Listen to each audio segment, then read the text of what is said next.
All right, hi everybody, it is Stephanie with Youth Runner Magazine, and I'm here with Adam Goucher, who is promoting his book, Running the Edge.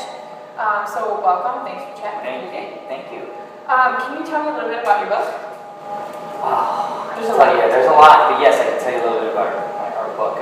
We chose to look at, we wanted to write a book about running. After 13 years of running professionally, myself, and Tim was a high school teacher and high school coach for track and field cross country, and we were teammates at the University of Colorado and ran, cross country and track together. It's a couple years ahead of me, but you know what, it's okay.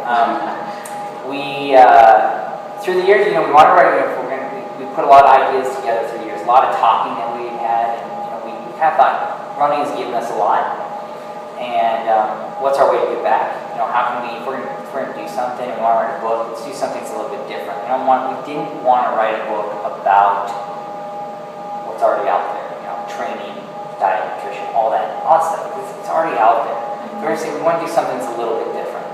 So we decided, we want to say, well, what makes us successful? We kind of started talking, about that, what's kind of underneath the surface. It's the attributes that kind of go into making you successful at running, and how that can transfer over, and how being successful in running can also be successful in life, and all of your life, like we say, life stories. So everything you want to do in life, whether it's being a student, a brother, sister, daughter, whatever, student, you can learn from this. If you can gain the awareness from these attributes and transfer it over into any aspect of your life, not only in your running. Right, and it seems that the book is focused more on the positive side, what to do instead of what not to do, which is really beneficial for readers. Yes. So there's a lot of tips that you give people. I mean, some things like, you shouldn't be negative about racing and how to approach setting goals, but what's one of the biggest tips that you have to give young runners, or what would you tell yourself, your younger running self? Well, I think it depends on age, but I think the most important thing is to have fun. I didn't get serious about running, really, really serious about running until my sophomore year of high school. Up until that point, I ran track 7th, 8th, and 9th grade, but it wasn't on a really serious level. I did a lot of things. I did a lot of different events in track, hurdles, high jump. But I did basketball, I had fun, and I wanted to be diverse. I loved playing other sports, and that's a good thing. So don't get too wrapped up in just being a runner, just a runner. I'm going to say just a runner, but have fun, enjoy what you're doing. Don't get too serious too young, because there's a lot of years ahead of you. And have fun playing other sports, because when you're playing other sports, when you're playing basketball, football, baseball, whatever it might be, hockey, anything, you're developing other skills that transfer over into your success as a runner, because you're becoming a complete athlete.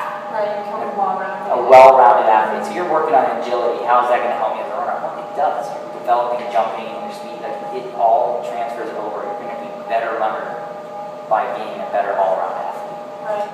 Yeah. So through your years of running high school and college and professionally, what was the most memorable moment or experience that you had?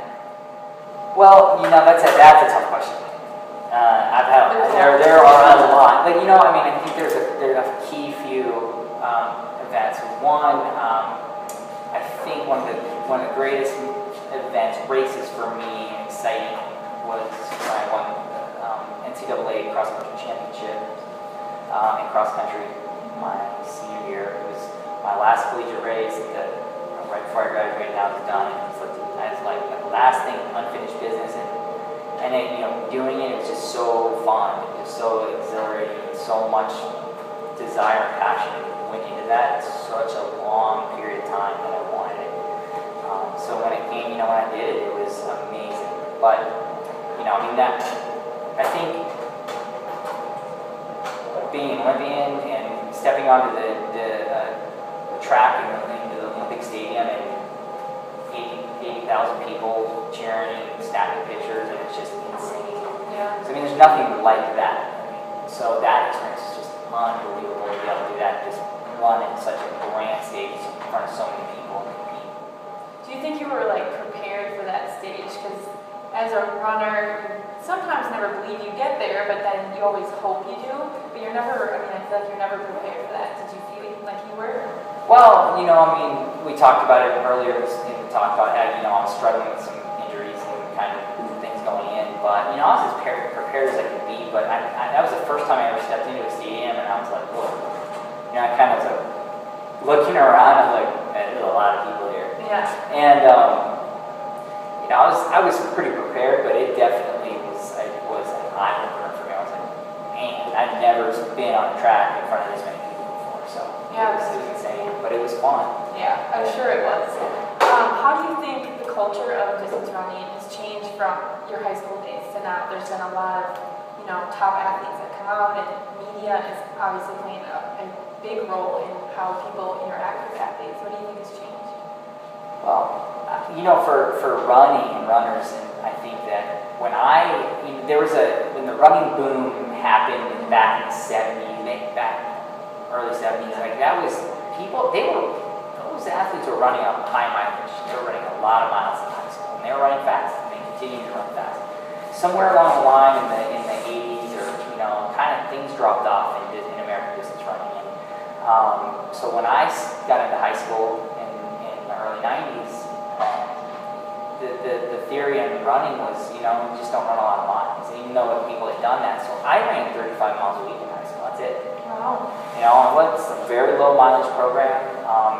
You know, it was kind of, and I was successful on that. But, you know, talent can take you a long way when you're, you know, at the high school level. But now, in, you know, the last few years, the last 10 years, it's kind of gone back to, no, these athletes need training. So they've got high school athletes that are training 70, 80, 90 miles a week, even more. At altitude, yeah. Yeah, and I mean, it's like, wow. I mean, I barely did that in college, you know.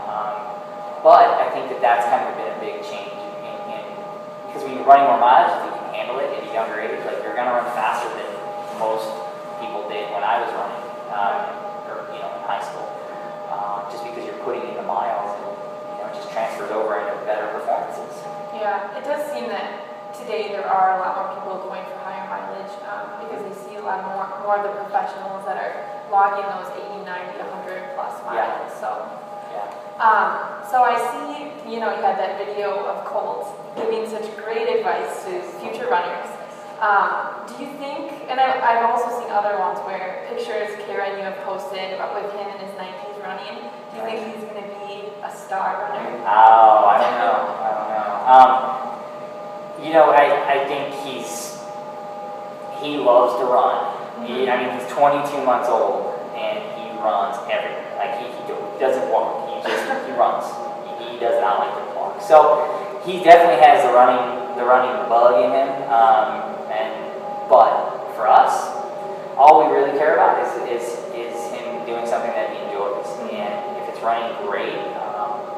But I won't push it. We will not push it on him. And that's not fair to him. Right. You know, you have two somewhat high-profile parents and something, and then people are going to just naturally expect to do that. And if he wants to, and it's something that he enjoys and he's fun with, that's great. But I'm going to make sure that he has a wide range of activities to really kind of explore, and let him make the choice at the end of the day. Mm-hmm. Well, he looks really cute in Nikes right now. So yeah, keep him running in those puppies and keep the videos and pictures coming. All right. So your co-author, Tim, mentioned that your claim to fame is that you are Mr. Carrie Goucher. Yeah. And you seem to welcome that title very well, which is awesome. So how are you keeping up your duties as Mr. Carrie Goucher as she heads to London? Well, first of all, there's you know, Mr. Carrie Goucher is there's worse things in life. Yeah, there's worse things it could be. So, you know, for me, I'm like, all right, it's all fine. But for me, you know, I mean, right now it's a unique situation where she's running and I'm kind of I'm the stay-at-home dad, and so I mean, it's really the most important thing for our family right now is her preparation for the Olympics and be running as best as she can and staying healthy. So, you know, my job is just to alleviate as much stress as possible.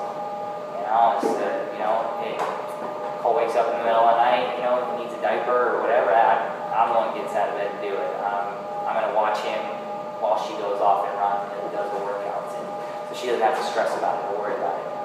So, my job is kind of doing that, just trying to support her and keep her calm and excited about what she's doing and how fit she is and how well she's running, and just get ready. So that's awesome. Well, you have some good tips to give her after writing the book and sharing it with everyone. So can you tell everyone where they can get the book and how what you're doing online with that, so they can follow you? Absolutely. You can get it from our website, which is runtheedge.com. So runtheedge.com. Check it out. Check it out. You can click on our store link and pick up the book there. You can also purchase that off of Amazon. Okay. Coming in August, you'll be able to get it in stores around the country, actually. Awesome. So there's around the country, there'll be bookstores carrying it, and we're excited about that. But for the time being, come to our website, say hi, join us, and have fun. So. All right, awesome. Well, thank you for sharing all the knowledge that you guys have about running, so that we could all learn about it. And we wish you luck with the book sales, and tell Karen to run fast. I will, definitely. Thanks for sitting down. Thank you. Very nice to meet you. You too.